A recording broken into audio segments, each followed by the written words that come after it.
এই মুহূর্তে একটা কবিতা আমার ভীষণভাবে মনে পড়ছে, যেটা রবীন্দ্রনাথ ঠাকুরের প্রশ্ন। এই কবিতাটা আজকের আমি পাঠ করছি।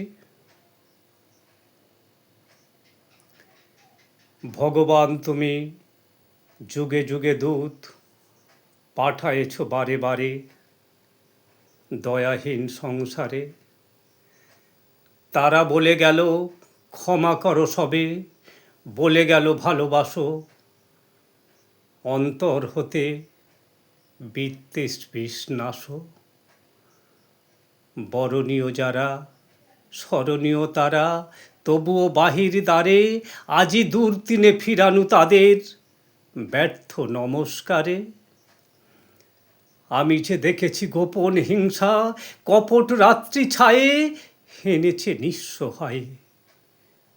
আমি দেখেছি প্রতিকারহীন শক্তের অপরাধে বিচারের বাণী নীরবে নিভৃতে কাঁদে।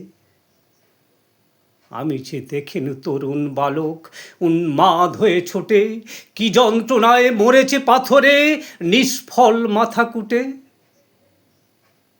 কণ্ঠ আমার রুদ্র আজিকে বাঁশি সঙ্গীত হারা অমাবস্যার কারা। লুপ্ত করেছে আমার ভুবন দুঃস্বপ্নের তলে, তাই তো তোমায় সুধাই অশ্রু জলে।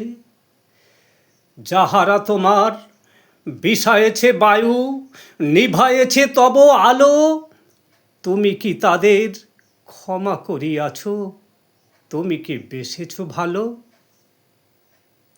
নমস্কার, সবাই ভালো থাকবেন, সুস্থ থাকবেন এই কামনা করি। শুভরাত্রি।